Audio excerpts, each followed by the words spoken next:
Good afternoon, everyone. Welcome to this panel session. It gives me great pleasure to welcome you today to this session, which hopefully is going to showcase the opportunities in Aberdeen generated by the unique position the region has in the energy transition and the exceptional capacity for renewable energy generation in the northeast of Scotland. My name's Gillian Hardy. I'm from Arup and I lead our business across Scotland, Northern Ireland and the northeast of England. To hear more about the success today and the huge potential for the future, I'm joined today by an expert panel from the region. Jim Johnson is the Development Services Manager from Aberdeen City Council. Stephen Shield is the External Relationships Director at the Net Zero Technology Centre, an organisation created as part of Aberdeen City Deal to break down conventional thinking, develop and deploy innovation and technology at speed and to accelerate affordable net zero energy transition. Neil Young. Neil is the Land and Planning Director from the Energy Transition Zone, a private sector-led not-for-profit driving the creation of an integrated energy cluster focused on delivering net zero, supporting a green economic recovery. Excuse me, sorry. Sorry, just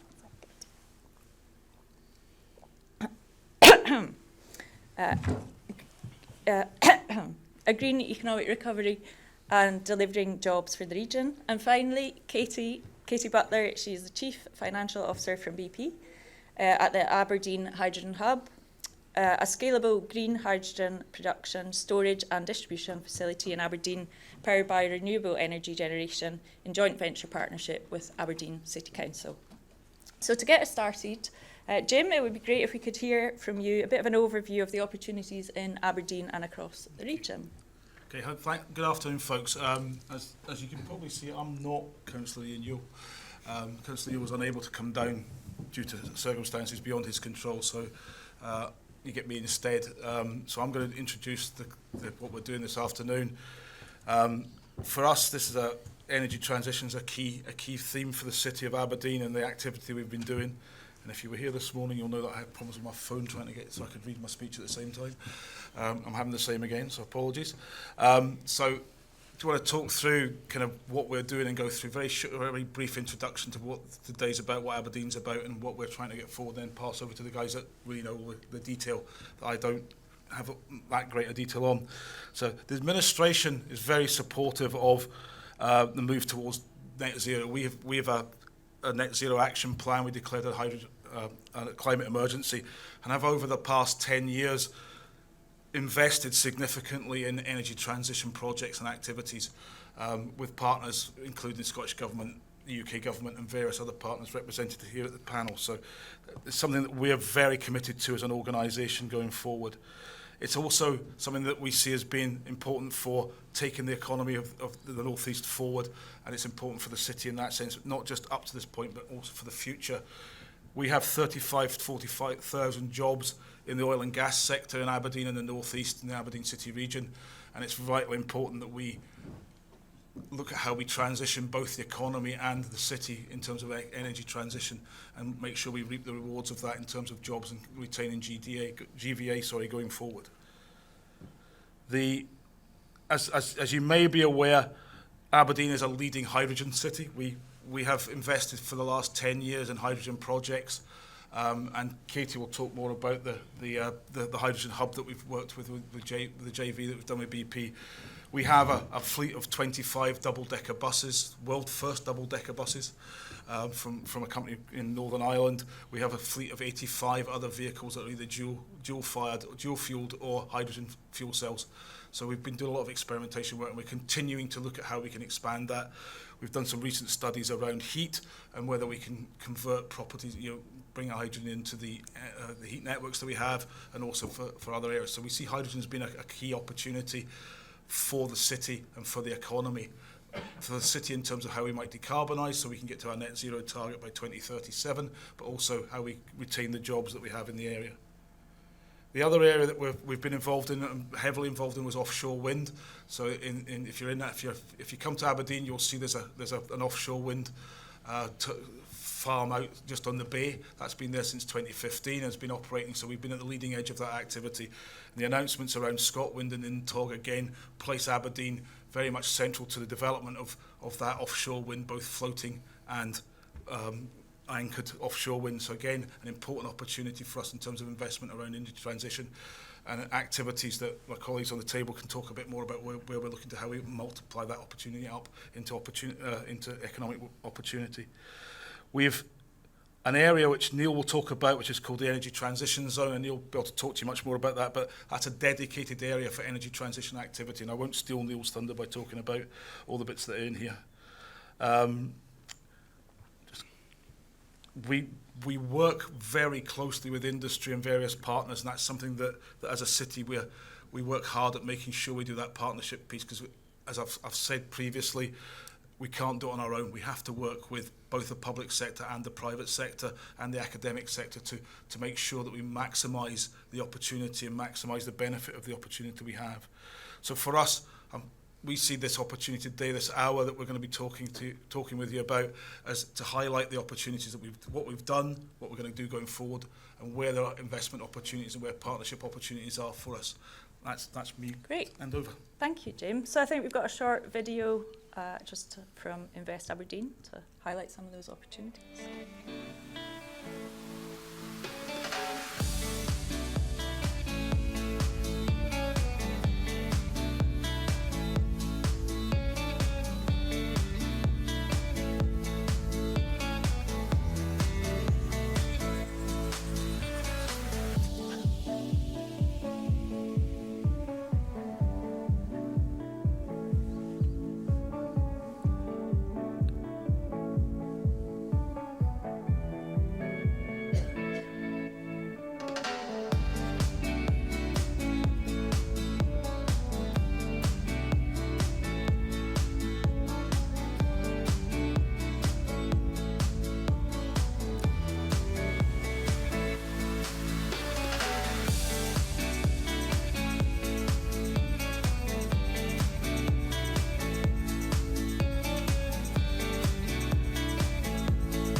So hopefully that gives you a good overview of the opportunities in Aberdeen. Stephen, could we maybe come to you first? Could you give us a bit of an overview in terms of where you see the opportunities, but in particular ecosystem around that to support that innovation. Sure, thank you very much. Before I do that, can I just ask for a show of hands, a very small, intimate group here this afternoon. So, has anyone actually visited the region, Aberdeen City or Shire? Has anyone spent any time in the region at all? So you're all kind of quite a good representation here, so that's fantastic. So I'd like to tell you a little bit of a story, actually. Hopefully you'll remember. I'm not going to throw lots of statistics at you because nobody really remembers those. But if I tell you a little bit of a story, that probably will illustrate the opportunity as well. So I've spent my entire career working in either technology-related businesses and innovation or helping to build them. And now with the NZTC, the Net Zero Technology Centre, we help build technology projects. And when I first moved up to Aberdeen from Glasgow around about 1992, I joined a small technology business that sold equipment globally, and it was a fantastic experience. And what I found was a living, breathing ecosystem of innovation in the city and the region, stretching from Aberdeen right down to Montrose and Arbroath, and then going north up into Peterhead. I mean, it was just phenomenal how many businesses were based there servicing then the oil and gas business with all sorts of new technologies. And through the course of my career up in Aberdeen, what I've seen is that Aberdeen itself has spawned more business startups and technology businesses than anywhere else in the country outside of London. It's phenomenal. And for many years, Aberdeen was winning the Deal Makers Awards. Every year they would have Deal Makers Awards, businesses that have been grown or mergers and acquisitions and sold on and bought by someone else. And the deals were always coming out of Aberdeen City and Shire, because we were just, sprouting these technology businesses that got to a certain size and then were acquired by bigger organisations, often multinational organisations, sometimes coming together to merge to grow even more. So that culture has been there for a long, long time, and now we're seeing that culture really growing and shifting into much more of a new energy space. And what we've got as a result of that culture being really deeply embedded in our region is three things, really. We've got economic assets that we can really build upon to make the energy transition happen. We've got physical assets and buildings and testing facilities and fantastic research organisations like NZTC and the two universities and others. And we've got network assets. We've got a tremendous amount of knowledge and skills and people all around that region that know how to make stuff happen, that know how to do innovation businesses, that know how to build them and know how to sell them. And that's really important, because ultimately we're talking about energy transition here, but we're also talking about generating value and growth, because without that, the transition will mean nothing. We need to have sustainable businesses that are going to really help the well-being of our economy, and Aberdeen's brilliant at that kind of stuff. So when I joined the Net Zero Technology Centre, it was a startup business in its own right, and we were funded as an organisation by government, by UK government and by Scottish government.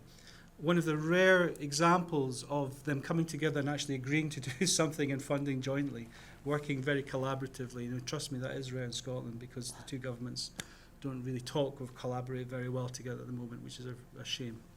But we were funded for 10 years, and we're 6 years into our journey. And over the course, I am going to take my glasses off now because I'm going to throw a few stats at you. I can't help it.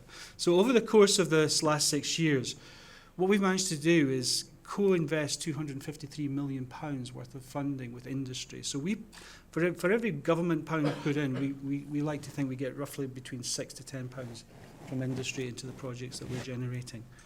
We've commercialised 33 really exciting new technologies. We've started 45 new startups from scratch with new teams, new businesses in its entirety. Not just started them up, but got them to a point of being sustainable and actually growing and getting investment from other organisations like the Bill Gates Breakthrough Energy Fund, which recently picked up one of our direct air capture companies and has invested in them. We have in our portfolio around about 300 odd projects, and all of those projects have to do with emissions reduction technologies, or completely new energy technologies such as wave, tidal, offshore floating wind, and of course hydrogen, which is going to be a big part of our future in the Northeast. We've done 175 field trials, which, if you know what it's like to actually get a field trial in the water in the North Sea, is actually quite impressive in my view, because nobody wants to be first to try stuff, right? I mean, you're dealing with assets that are quite expensive, so if you put new kit into the field, that's a big risk.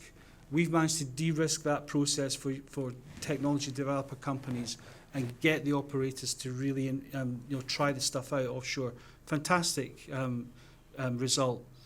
And as a result of that, we reckon from independent assessment, we've generated the potential GVA return to the government and to the region of around about 10 to 15 billion pounds of value over the next 10 years, which is quite significant. So if you want to, if you're thinking about a region or an area that knows how to do innovation and has, and I don't like using the word ecosystem because it is kind of, it's not very human. I would rather call it a living, breathing innovation community. And if you want to come to a community that knows how to do this stuff and do it well, the northeast of Scotland is that community. And I'll leave you with that thought, and we can come back to some of those points. But really, I'm excited by the opportunity that we have in this transition. There's tremendous work to be done. We've got great technologies, great people, great skills, great assets. And yeah, I'd love to talk to anybody after this who wants to know more about that innovation community. Thank you. Stephen, and building on that, Neil, it'd be great to hear from your point of view in terms of why the North East, but also more importantly, what are you doing to continue to unlock that potential within that area? Sure, absolutely, and I'll try and be brief so we can get into Q&A quickly as well, because I think we'll cover a lot of this in that period. But starting with why the North East, I think there's two things to look at here. Firstly, what's already in the North East. And again, we won't throw a number of stats at you, but essentially there are 45,000 highly skilled people working in the energy industry, as Jim said earlier on. And a recent report by RGU, the local university, said 90% of those skills are transferable to renewable energies. So we've already got this world-class supply chain and skills set up, which is ready to go into renewable energy. I think more importantly, and there's actually a really good slide circulating, but I think we've just missed it unfortunately, is what is the future looking like and the pipeline of committed projects in the region, which I think is kind of unrivaled compared to other regions. So I think we've mentioned ScotWind and Intog. So 73% of ScotWind and Intog floating wind projects are within 100 nautical miles of Aberdeen. And floating wind's an area of huge potential growth, and that's projected to put potentially billions into the region's supply chain. Beyond that, there's a number of green hydrogen pioneering production projects. There's 3 at final investment decision, and 1 I'm sure you'll hear about a bit more shortly. We also have world-class carbon capture storage sites on our doorstep, the Acorn project, with an ongoing oil and gas business as well. So those combined pipeline of projects is a huge opportunity for us. So what are ETZ, Energy Transition Zone, doing about it? I did write ecosystem here, but I've just scored it out. We're building an innovation community. Well, it already exists. It already exists. We're growing the innovation community. So Energy Transition Zone is, again, a not-for-profit company, but a private company, again with UK and Scottish Government funding, which it is very rare, although there's 2 of us sitting side by side here. But both the First Minister and Prime Minister have recently stated the importance of the North East at meeting net zero targets, and that's why they're so supportive of businesses like ourselves. So we've got a dual remit. The first is supporting the region's supply chain. And we have a number of programmes, pathways and courses, as well as a challenge fund providing capital grants to help the region's companies and people transfer into renewable energies. But possibly more relevant for today is the Energy Transition Zone itself, which is a kind of physical infrastructure project, very much focused around this £400 million new Port of Aberdeen South Harbour, which is the biggest marine development in the UK infrastructure project. Our funding is to then improve the landside facilities essentially, so we have funding to put into new roads, new utilities, enable land, enable property, and work with the private sector. So we've approached that through a master plan essentially to deliver a campus model with a marine gateway, hydrogen campus, offshore wind campus, skills campus and innovation campus. And within each campus we're delivering what we're calling a transformational anchor project. And I won't go through them all, but the first one, which opens next month, is the National Floating Wind Innovation Centre, which is a partnership with the Offshore Renewable Catapult, which is a £10 million investment between each company. We then have a skills hub, an energy incubator and scale-up hub, which is partnered with NZTC here. and we also have a green hydrogen test and demonstration facility coming. Alongside these projects, we're working very closely with the private sector to make sure there's enabled land, refurbished property, and net zero is at the heart of what we're doing to create this right environment for investment. Fantastic, thank you. And finally to Katie, really keen to hear about your relationship with Scotland and the region more broadly, and also why set up the Hydrogen Hub in Aberdeen. Fantastic, thank you. So yeah, I am Katie Butler and I am CFO of BP Aberdeen Hydrogen Energy Limited, which is the joint venture that we have between the Council and BP based in Aberdeen. I'm actually headquartered in our North Sea offices in Dice in Aberdeen itself. Now, BP's relationship with Scotland, because mine is all around the countryside, but BP's relationship with Scotland goes back more than 100 years. Scotland is also a microcosm of all BP's strategy, where we can see oil and gas and offshore wind, hydrogen, carbon capture and EV charging, and it's all happening at the moment. Now, BP pioneered oil and gas and have been a major business in North East Scotland for more than 60 years. Aberdeen offers access to, as we've heard, this established supply chain, and again I'm going to cross out ecosystem, skills on our doorstep, and we've got good relationships with our stakeholders, and that's due to the time that we've spent there and the way that we work. Now in Aberdeen we're working on 6 objectives, and I'm just going to go through these. So the first off is building the facility. So we've put planning permission in March, and we hope to hear a result from that in the summer. Okay. What are we building? So we're developing a green hydrogen source that needs to be resilient and reliable. So the hub operates from green power. In our case, hello, good afternoon. It's going to be a solar farm, and then it's going to be linked by an underground solar grid connection to the production facility. So the third point is actually the scalability of this, and we've mentioned INTOG and offshore wind. So BP has been successful in its INTOG bid to develop an innovation demonstrator floating wind project. Now it's a small scale project, but it will help grow BP's experience in floating offshore wind, and it has the potential to integrate with the Aberdeen Hydrogen Hub. Okay, and that shows our commitment to creating integrated energy systems. And this project is also one of the first in which we will be served by the Aberdeen Operations and Maintenance Centre of Excellence for Wind that we are building. Now, this network is going to scale over time. Hydrogen itself is a very old science, but it's a very new business at the moment. So with the Hydrogen Hub, we have 3 phases. And phase 1 is targeting first production next year in 24. Future phases could see production scaled up to supply larger volumes of green hydrogen for rail, freight, marine, plus a supply for heat and potentially export. We've spoken about the economic development, and this is key for us as well, as we're getting very involved in it as Aberdeen transitions beyond oil and gas. So the hub programme will support hydrogen supply chain development, skills and training, and wider community benefits. And as part of this, we've undertaken an extensive skills requirements consultation for the hub, and working on with Scotland's wider hydrogen sort of relevant partners, and that report is due out later this month. And this work supplements a number of skills programmes that BP already supports, some of which you've heard about today with ETZ, all to help accelerate technological innovations. So finally, this joint venture is designed to provide an investable proposition, something we've spoken about here, across both public and private sector. Okay, so I hope that little intro provides a little flavour there. I'm also going to finish with a safety moment. May is Melanoma Awareness Month. I have ocular melanoma. Please get your eyes tested. Okay, safety moment. Go to the opticians every 6 months. Thank you. Thank you very much. Fantastic. So now if we can maybe just get into a bit more of a free-flowing, that's quite hard to say, conversation.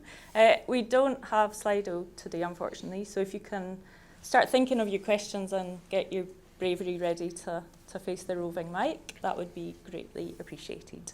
I'll leave about 10 minutes at the end to make sure we get a chance to get a bit of audience participation going.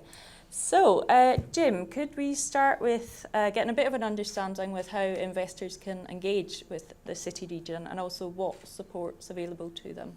Yeah, certainly. You can engage. The knock on the door process is we have a shared service called Invest Aberdeen, and Joel manages that service in the front here. So that's a kind of initial point of contact. The other point of contact would be to go through the Scottish Cities Alliance. who have their own investment portfolio on their website, and you can find out the various investment opportunities are there. And that would be the kind of way forward.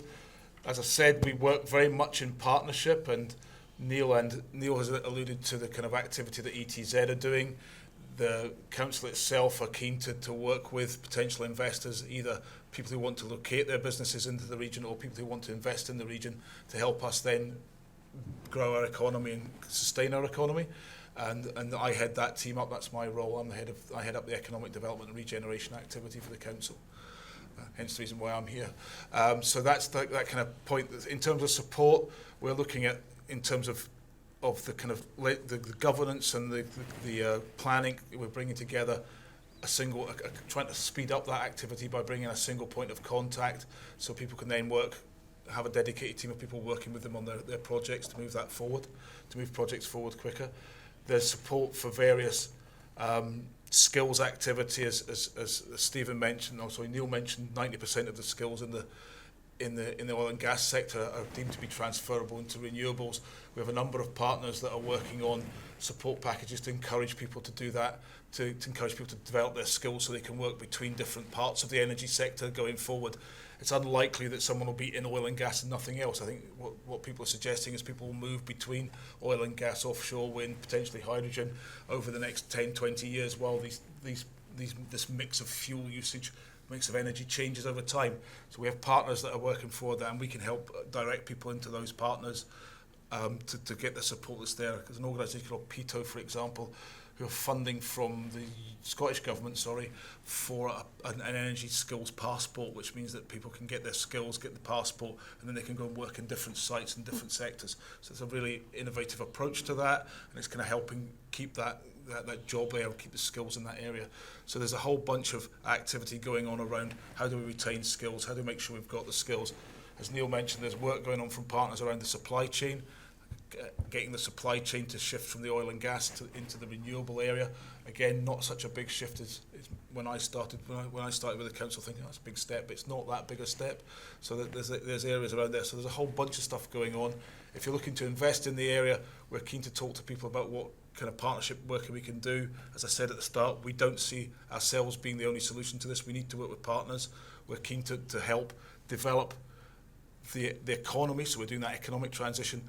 We also have an ambition to make the council and the city net zero. So we need to look at what does that mean in terms of the investment that has to be made in the city itself, and what investment has to be made by the city council to actually make the city council net zero. So we've started that route with our fleet. As I said, we have 85 vehicles that are now either dual fuel or hydrogen, and we're continuing to look at that investment going forward, and that's being ramped up as we go forward. There's also issues around retrofitting. We have 24,500 council houses. So we're looking at what does that mean in terms of how do we retrofit those council houses to make them green. Eye-wateringly painful numbers for Aberdeen. I think every other city in the whole of the UK will be going through exactly the same pain we are going through, but that's things that we need to start working at. What does that mean? How do we make that go? The second part of that, though, is how do we get the economic benefit in terms of local jobs and local activity, and what skills do we have to do to make sure, if they're doing retrofit, installing heat pumps, how do we make sure we're maximising that impact in our area? So there's a whole raft of activity going on between ourselves and partners and how we go forward. So if you want to talk to us, it's just the best is to knock on the door, email us or whatever, and we can start that conversation. Fantastic, thank you. And Neil, I'd be really keen to hear in particular from the point of ETZ, what part do you play in attracting that investment into the region? Yeah, sure. So Jim's given an overview of the city there, where we focus very much in the energy sector. I think to try and simplify the answer, we are there to make this process as easy as possible for people looking to invest in Aberdeen in energy. So whether that is around our core work in enabling land and bringing in new infrastructure to make sure property and land's ready and enabled to go, or whether that's through some of our supply chain work where we're happy to provide collaboration, support, signposting to finance, for example, is all work we do working with partners as well. But ultimately ETZ is set up, our core metrics are to create GVA and jobs for the region, so we're not for profit. We're there to support companies looking to invest, so we can absolutely help you through the property side of it, which is my skill set, but we also have other people internally that can help you around supply chain, around contract awards, around potential pipeline of projects. So hopefully what we can do is give you the full sort of circle of potential opportunities and help you make that investment decision. Great, thank you. And Katie, could I come to you now, please? So in addition to the hydrogen hub, could you talk us through other ways that BP are investing in the city and the region? Yeah, certainly. So of course there's our existing oil and gas, and we're continuing to deliver and decarbonise where we can on that oil and gas area. We're also looking to bring in plenty of EV chargers, up to 4,000 by the end of this decade. Got the carbon capture structure and 2 wind projects as well, so 1 fixed and 1 floating. So a real mix there across sort of an energy chain, and we're seeing our people in BP getting involved and having those skills be transferable. And when I came up to the North Sea 5 years ago, it was a pure upstream organisation, and now we've got people working across all of those areas in that office, and people are seeing how transferable their skills are within just one company. Fantastic, thank you. We've heard a lot about the innovation happening in Aberdeen, not the ecosystem, but the innovation happening and why it's such an attractive place to invest. And I think it's quite clear that Aberdeen's been doing a lot of this thinking for a long time. You've got the hydrogen hub, but also there's the expansion of the harbour to accommodate offshore wind, the urban heat networks, etc. So, Stephen, maybe if I could come to you, how do you see Aberdeen really staying at the forefront of that energy transition and maintaining their position? It's a really good question, because there's no divine right for any city to maintain its position as a leader in anything, really.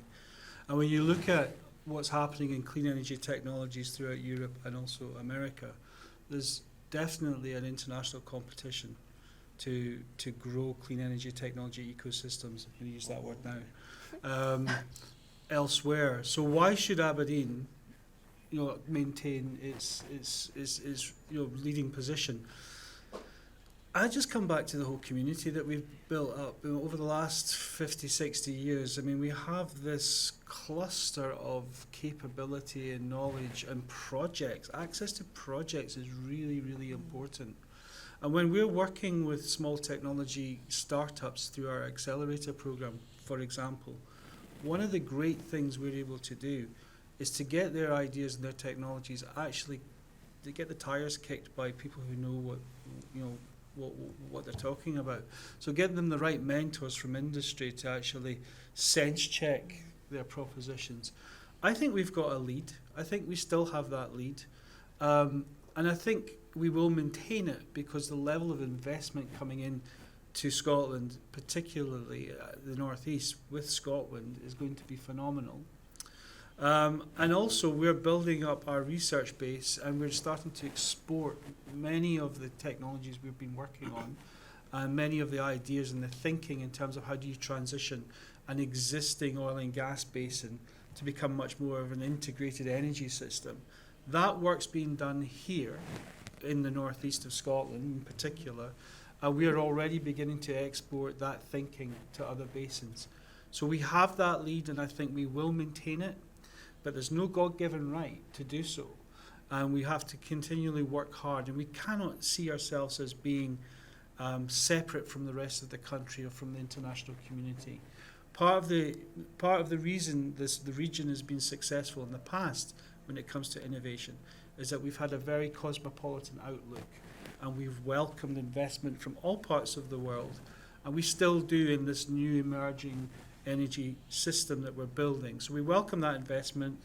We see people coming in from all parts of the world, and we work with them. And in fact, our centre does that too, because when you think about the challenges that we've got in emissions reduction, when you think about how the targets that we have to reach net zero are significantly difficult challenges to achieve. If we think any one region or any one city is going to do that on its own, you're kidding yourself. So you have to do it in collaboration with others. And again, we've got such a good experience at doing that.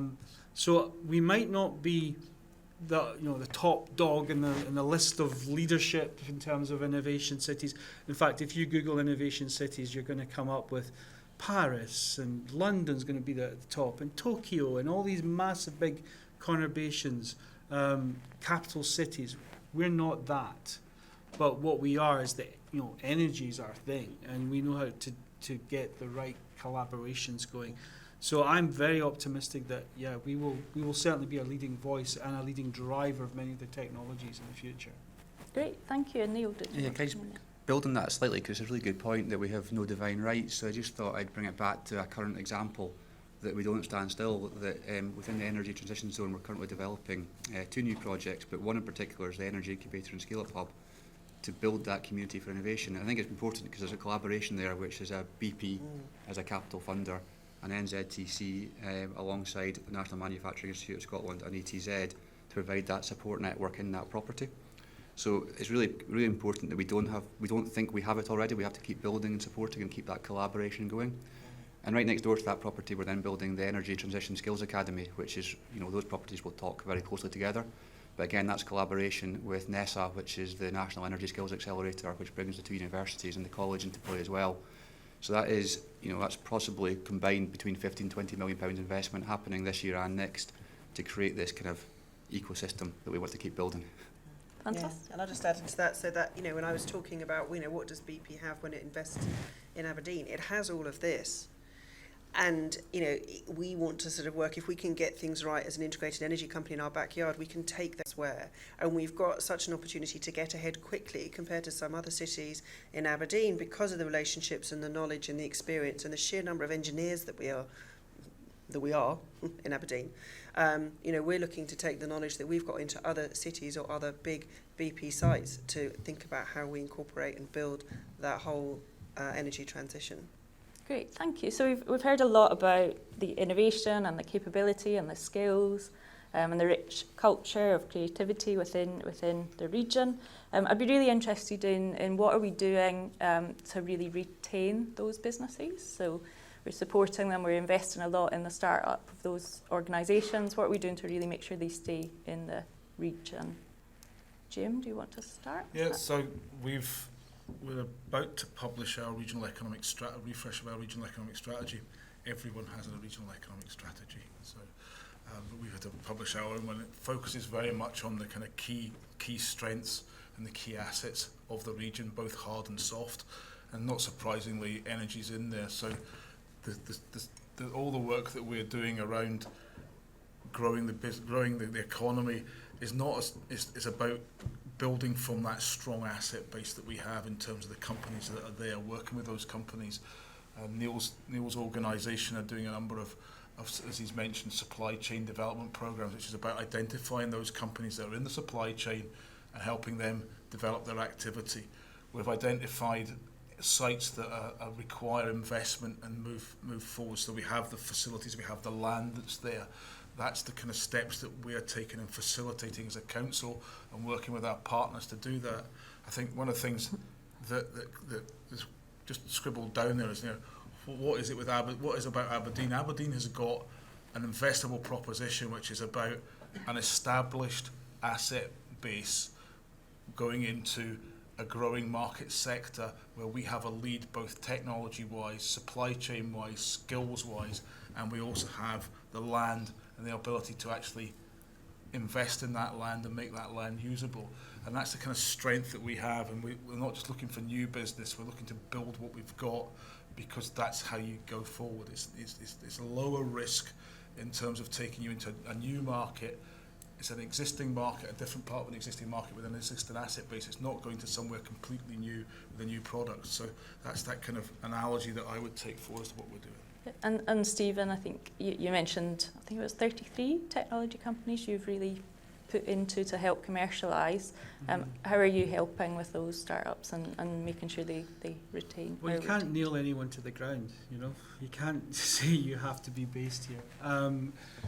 But what we do offer is the opportunity to make money. We've got, as I said, all these projects lining up. So if we're going to retain companies and technologies and people, it's because there's an opportunity to actually thrive. in the region, and I think we have that. So, and the big challenge that we have in that, however, is to accelerate the process to get those projects to a point where they become customers for technology and the supply chain products and services. That really is the challenge. So it might take 5 to 6 years before projects become material in that sense. So our real challenge is how do we retain the supply chain as it is and the technology capability as it is whilst we're ramping up towards delivering these large offshore projects. That's the challenge. Now, I think we're particularly well placed because our businesses and our supply chain has an international dimension and outlook, always has done for the last 25, 30 years it has.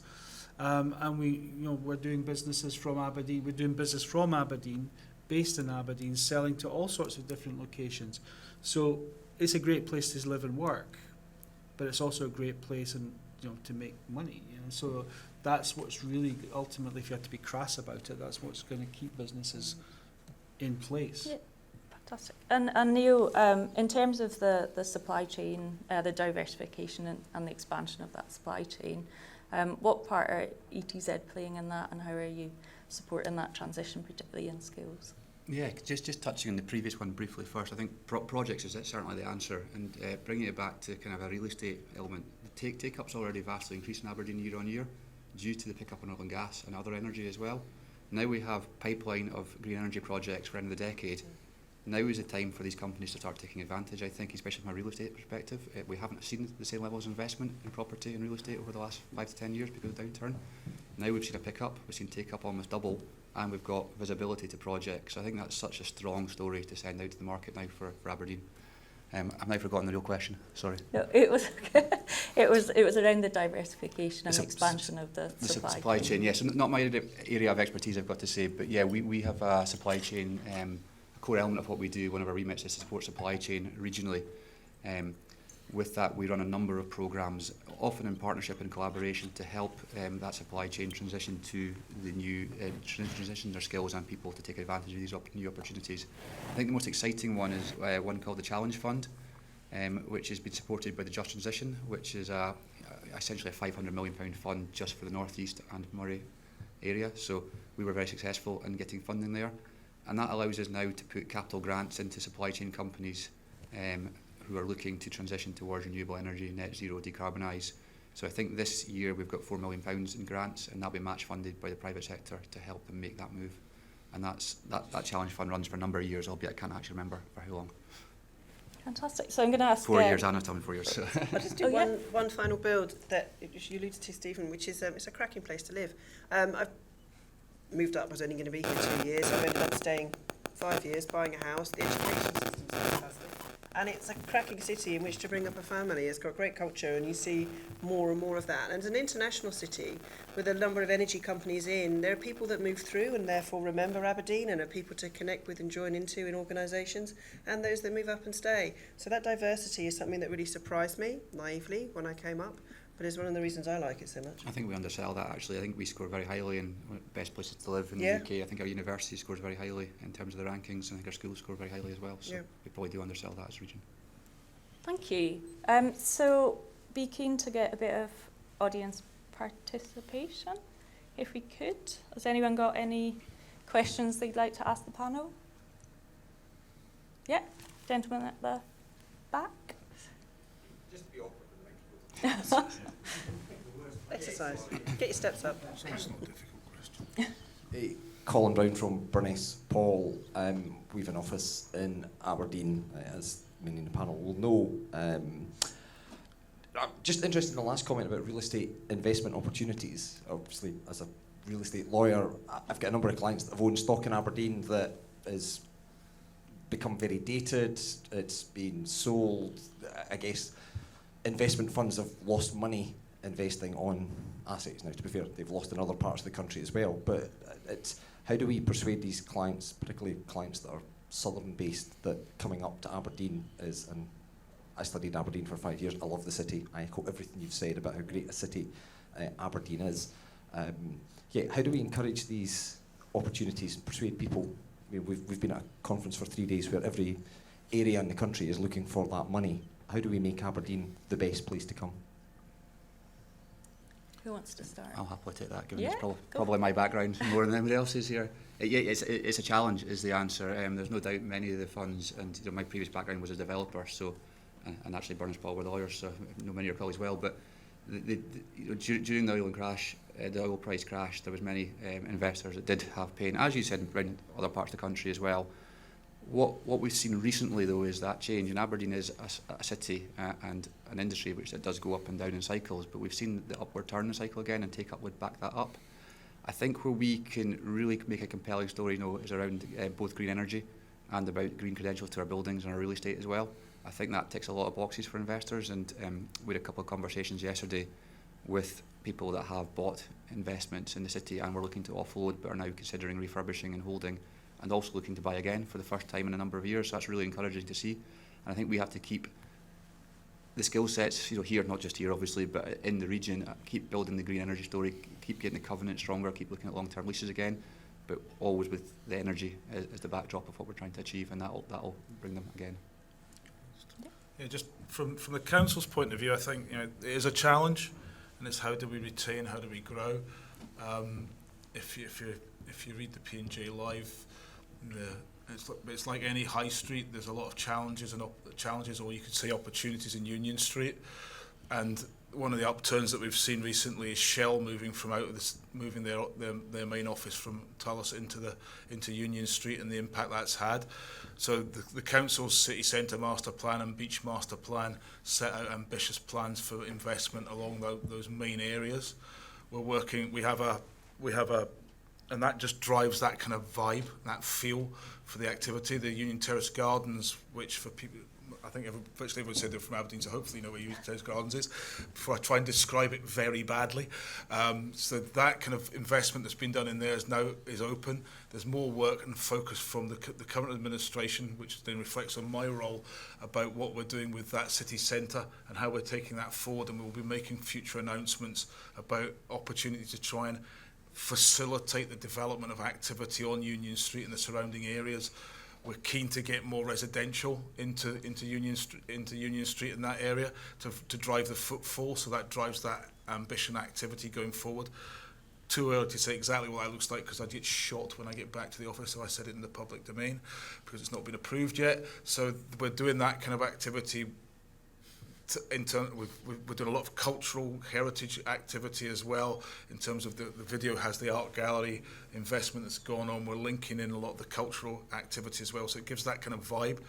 The kind of buzzword that we use when we put together our empty shops action plan, which was approved by the council in December, was retail's not the only answer. Which was actually quite a big step to get a number of the elected members to accept that as a kind of way forward, but they did. So we're looking at how do we diversify in that area, and we're seeing that kind of activity starting to come through before we even get in there. There's a cooperative, I think is the word, between the Chamber, Aberdeen Inspired, who's our business improvement district, ourselves, Opportunity North East, and I've missed somebody. There's 5 of them. I can't remember who the 5th one is. Get shot again. Yeah, probably. For this our Union Street thing. So that's bringing a guy called Bob Keeler, to the kind of as the champion for Union Street, which is something I think is really important. I used to work in South Ayrshire before I went to Aberdeen, and when I make the mistake of pressing the button on comments on LinkedIn or Facebook, I'm convinced it's the same people that I used to read about from in South Ayrshire that are saying the same things in Aberdeen. So it's reassuring that we've all got the same problem, but what's the answer? And I think we've got that activity. We've got as Neil said, we've got the green energy, the clean energy opportunity, which is a growth market. So you can see how that's going to set the economy back onto its, move away from the oil and gas and set the economy. But we're also making those investments in the wider cultural, nice place to live, well-being activity that needs to be in there, if you want to use that kind of terminology. Good. Thank you. Do we have some more questions? Yeah, just at the side and then in the middle here. Thank you. Yeah, hi there, Richard Betts from Real Asset Media, and we publish Impact, which is specifically around the ESG side, but also social impact strategies. So that fits in with quite a number of these. And our kind of area is sitting between the opportunities and the institutional investment capital. And it would be interesting just to get a sense of whether or not you think the storytelling, in a way, and the reality fit together, because I suspect that there's probably an element of institutional investors who are looking at green, sustainable investments, looking at Aberdeen and thinking, well, that's fossil fuels. And although that story is there about the sort of hydrogen coming through, do you think that's potentially a barrier and something that could be addressed in terms of really heavily promoting that aspect of it? Can I talk to that? So it's a great question, and I was just thinking about that in previous answers as well, actually, so it's a real build on what was said.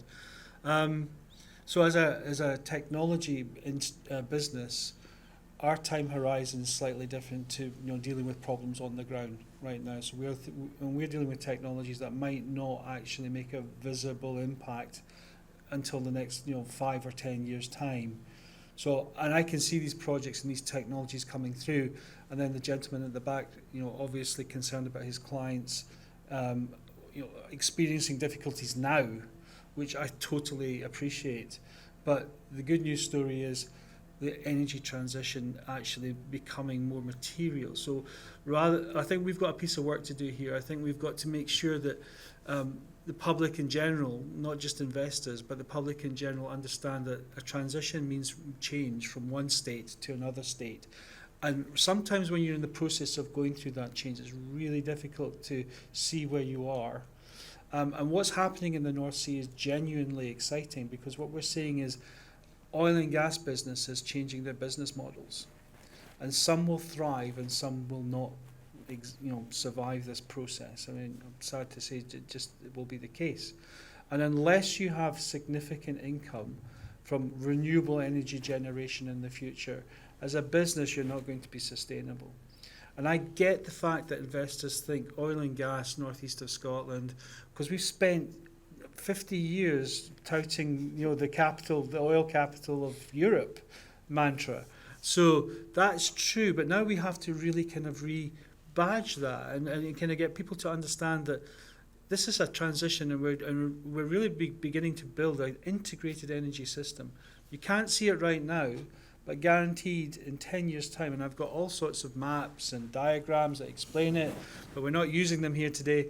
But in 10 years' time, what you will see is a real portfolio offshore. The North Sea is a fantastic energy resource.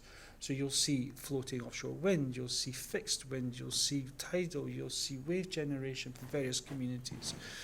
You'll see energy storage technologies emerging, such as hydrogen, more pumped hydro, and it'll all be connected up, because we're really going to have to change our grid system to accommodate all of this as well. So the amount of cash we're going to have to spend in this energy transition is phenomenal, and it's a massive opportunity. And just to say, oh no, that's oil and gas, I would challenge them. I would genuinely challenge them and say, look, this is almost like a basement opportunity. You will not recognise the North Sea in 10 years' time, and this is when to come in, for sure. When you arrive in Aberdeen, you do see green hydrogen buses and you do see a wind farm on the beach, and I think that surprises people. It certainly surprised me.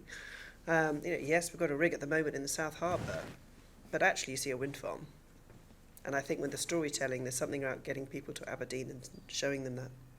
Yeah, so I think there's a couple of things I'd add. Was one, as I mentioned before, we have a skill base, a cluster of activity. I've been doing economic development for 30 odd years, and I've never seen such a strong cluster anywhere I've worked. I've worked all over Europe.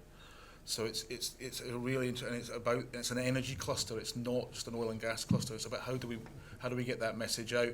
The other thing that as an administration, and both the new administration and the previous administration, we talk about a just transition, and one of the things we have to do, and we did some work along with BP last year with World Energy Council about, well, what does a just transition mean to the people of Aberdeen? So we went out and surveyed them, understood them. We're trying to understand how energy savvy they were. Funnily enough, when you came back, you found out they were exceptionally energy savvy compared to other cities in the UK about what this meant in terms of what energy transition meant. And there's a kind of like that doesn't surprise you, because they've been working with energy companies for 50 years. But what we have to make sure is that as the new jobs come in, the people who were missed out on the oil and gas don't miss out on the new jobs. and that's an area that as a council we're going to spend, because everyone else is doing the kind of retraining bit, we're going to do a lot of focus on that what I would call the employability area, working with people who have got barriers to employment or don't see that are not aspirational, work with the schools, accessing them to help us get to spread that wealth a bit further this time round. Fantastic, thanks. I think we've got time for one last question. I just wanted to, before we went to that, Stephen, the pictorial you mentioned, really demonstrating that transition from where Aberdeen is now to where it's going in the future.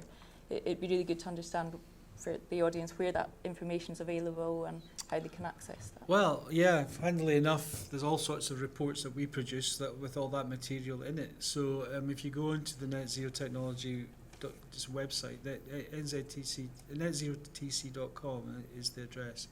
Go to reports and you'll find one called Closing the Gap and one called Reimagining the Energy System, which we did in collaboration with the Offshore Renewable Energy Catapult. And all the cool maps are in there, and the data to support it, obviously, because it's robust. So we produced this thinking to support both energy investment companies and also government in terms of policy, feeding into energy strategy and just transition strategy. So it's all there. And if you really want more and you want to talk about it, you're very welcome to give me a call. And you'll find my contact details online as well. Fantastic, thank you. So yeah, final question just in the middle here. Good.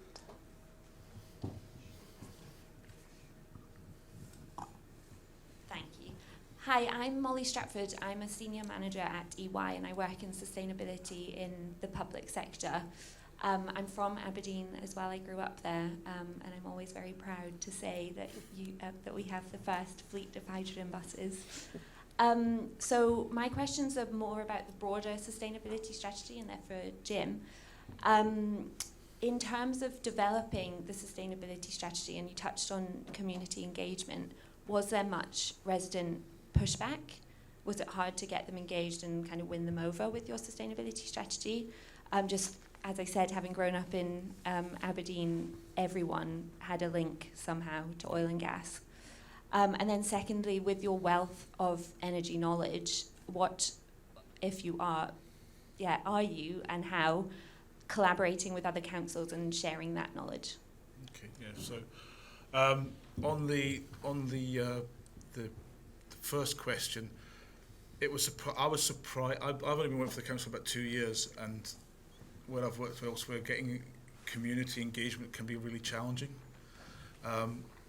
But because we were talking about just transition, I think that kind of really resonated with people, and we didn't have a problem actually. We actually probably had almost too many people wanting to get involved.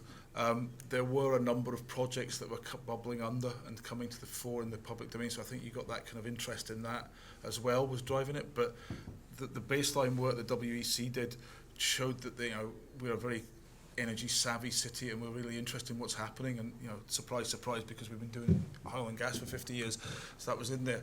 We have a team that look after our net zero action plan and we have 6 work streams that work across that are for the city, not for the city council. So we've got partners that lead on each of those work streams. I can usually name 4 of the work streams. I can never name all 6 of them. So I'm not even going to try today, because I tried it yesterday and got 2, which I thought was really bad on my part. So we feed into that. So yeah, we are constantly working and engaging with them through mechanisms that we have in place, like community councils and public. We do it a lot. Basically, that's our job. In terms of, are we talking to other local authorities? Yeah, we are. I mean, we've been speaking with other local authorities around their fleet decarbonisation, and learning from what we've done with our hydrogen vehicles, encouraging them to think about taking those vehicles into their area.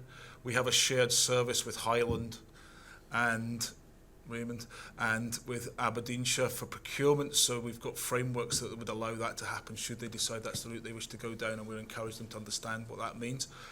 We host visits from all over the place to see what we've done with hydrogen. My team complain bitterly about these, but I keep pointing out that if you want to be a thought leader and you want to be at the front end of this, we have to do these things. So we have people from Scotland, we had people from Wales Pembroke, which I had to go and look in the map, and if you have an atlas, it's like page 2 because it's so far southwest. So we've had them, and more recently we've had a lot of interest from Germany, who are looking for hydrogen as an import hydrogen as part of their industrial activity. And Aberdeen is recognised, I thought we would be blowing a trumpet a wee bit, but is recognised as being right at the forefront of this hydrogen activity in particular.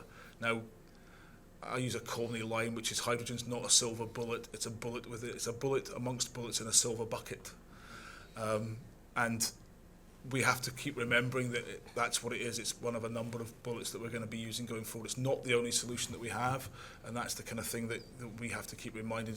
And hopefully from what you've seen from the conversation today, we have that really broad area of expertise, that broad interest in clean energy, and we have a history and a track record that we will build on to make sure that Aberdeen stays at the forefront of that activity. Can I just say as well, Molly, if you're really interested in this as well, we've got a podcast on our website called Transition Talks.